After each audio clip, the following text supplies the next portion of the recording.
Hey everybody, Tony here with Nothing But Car Reviews, and today we're taking a look at a new 2022 GMC Acadia SLE front-wheel drive, so let's get right into it. So to start out with, this paint color is going to be a beautiful ebony twilight metallic, so it's going to be like a pearlescent black. Looks really good, especially in the sunlight.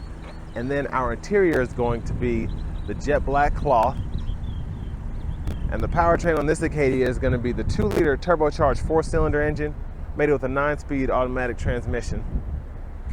And as we get to the back end here, we have LED tail lights, dual exhaust, and we have our parking sensors for the rear and front, but they're not going to work until you get that retrofit later on.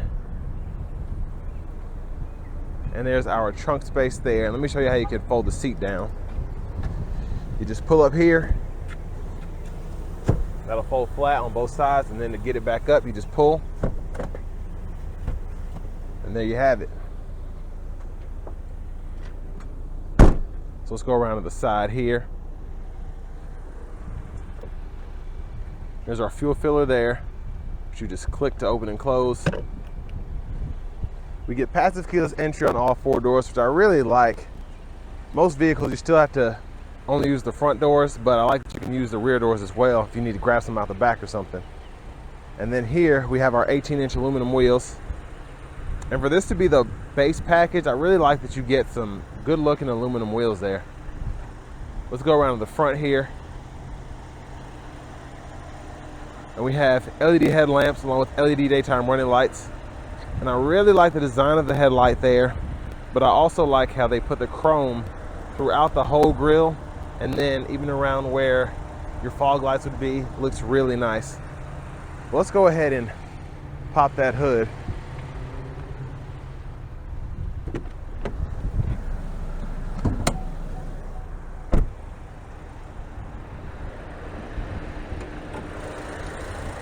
And it's mostly covered up, but there's that 2-liter turbocharged 4-cylinder.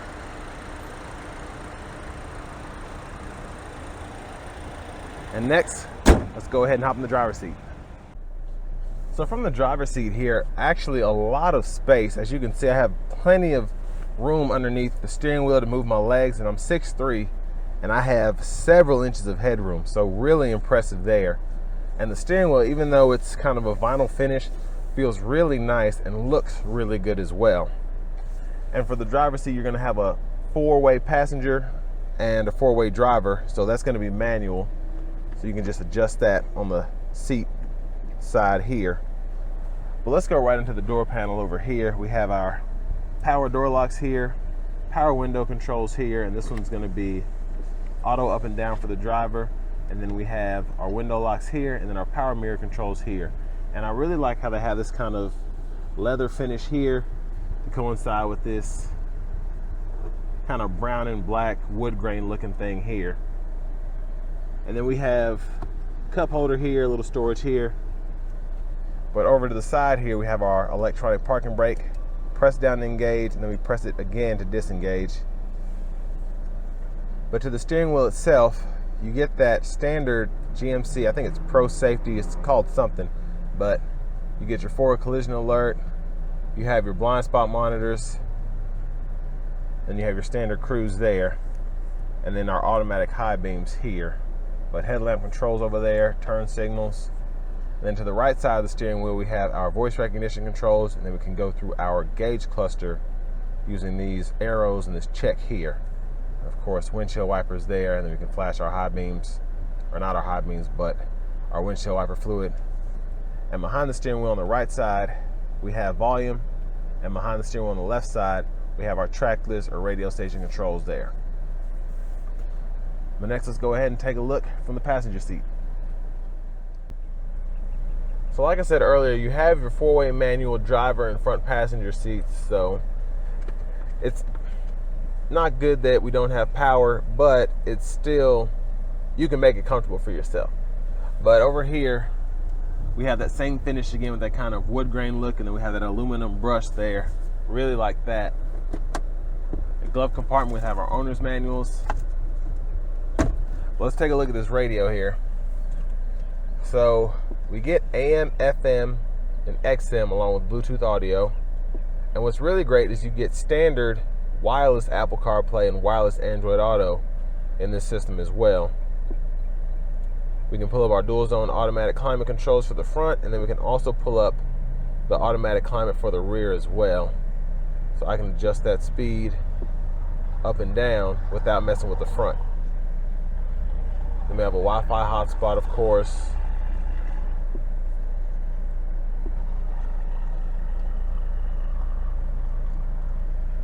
And there's our home page there. I really like that look because we can have our radio or whatever pulled up here, and then our phone pulled up here. And then with that wireless Apple CarPlay and Android Auto, you can even pull up your map whenever. There's our backup camera, and then our guidelines that change as we turn the steering wheel. Down to the AC controls here. Like I said, we have them on the screen, but we also have knobs and buttons here if you like that. And of course we can sync it and do all that. And then our shifter is actually going to be here, which I've actually I didn't like when it first came out, but I've gotten used to it. But you press P for park, pull up here for reverse, press N for neutral, pull up here for drive. Then our low mode, we can change gears there. And we have a 12 volt down here, a USB-C and a USB-A port there. We can toggle our auto stop for that 2-liter here. Then we have traction control, hazards, and parking sensors there. 2 cup holders here. Let's take a quick look at this key fob. So this is your standard lock, unlock, panic there.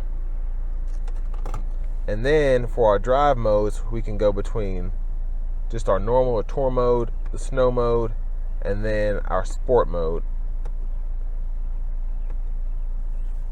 And then we can toggle that lane departure warning there. Center console cubby space, decent. No tray or anything.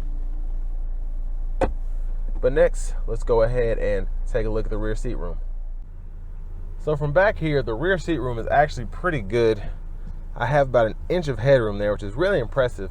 And then my knees are just in the seat a little bit. I could definitely lean the seat up a little.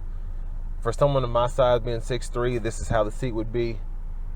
And you'd be pretty comfortable leaning back a little bit. So I could definitely lean it up and still be comfortable without touching the back of the seat. But still, really good room back here for the second row. And then down here, we have our rear AC controls, which we can control from the back seat. Of course, you can lock that up front, I believe. And then you can toggle your modes. So if you want it out of the vents in the ceiling, on the floorboards, or both, you can do that. Set the auto mode, adjust the temperature there. And then we even have 2 more USB ports, a USB-C and then a USB-A input there. Cup holders and storage here. Really nice. And then let's take a look at that back seat really quickly. Now I can't necessarily get back there, but you could fit pretty good sized kids back there still. And I like the 6-passenger seating setup because it allows for these captain's chairs, and it makes it just so much easier to get in the back. So with all that being said, next we're gonna go ahead and take this Acadia out on the road for a quick test drive.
So we're gonna merge on the interstate here, and so far I'm pretty impressed with just the 4-cylinder turbocharged setup.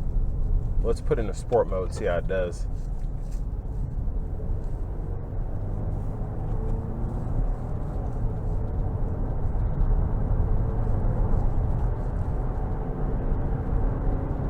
So So really good power coming from the turbo when it kicks in. And the sport mode, of course, keeps the revs higher.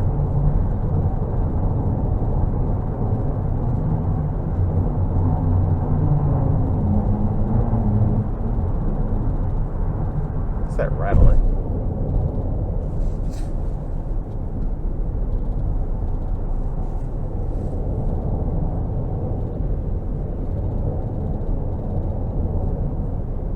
So there's a slight rattle. I don't know where it's coming from, but when we stop, we'll get to the bottom of it.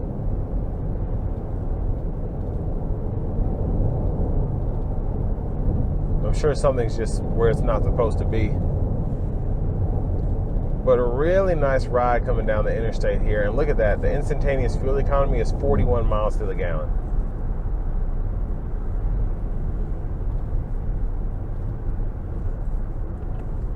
So that's impressive.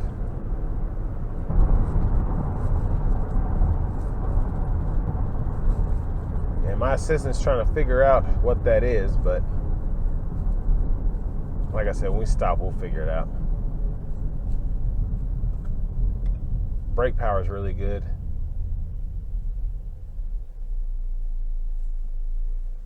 And there's our auto stop that just came on there.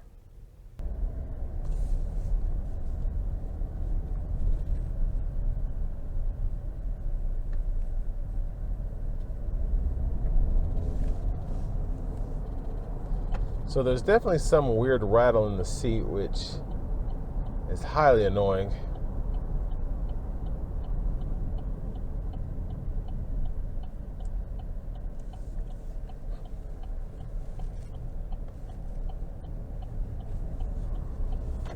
I think it's coming from the second row bucket seat on the driver's side.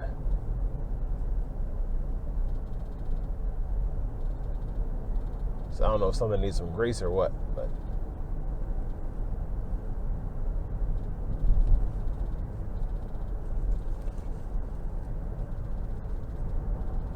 but driving this down the road, it's really, really smooth in terms of the ride quality. Just how it handles is very seamless.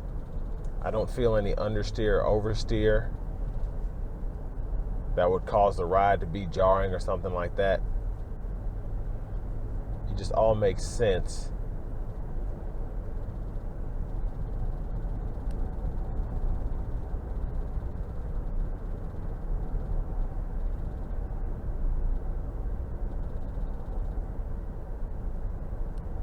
And the visibility, of course, having the blind spot monitors helps, but the visibility is really good as well. Especially the first row and second row, the windows are nice and big and the pillars aren't intruding at all. And just seeing out the windshield, of course we have a sloped hood, and it's just really, I have a really clear view ahead of me.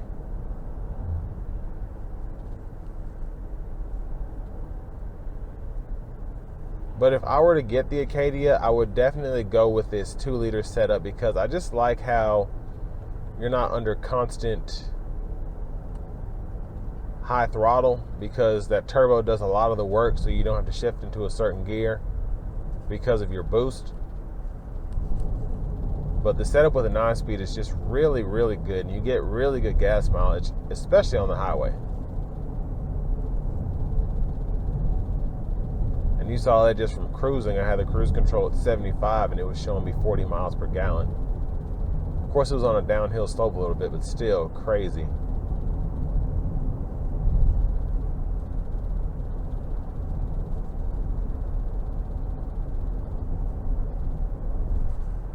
But as we come to the end of this test drive, we're just gonna finally take a look at the window sticker, and I'll give you all my overall thoughts on the 2022 Acadia SLE.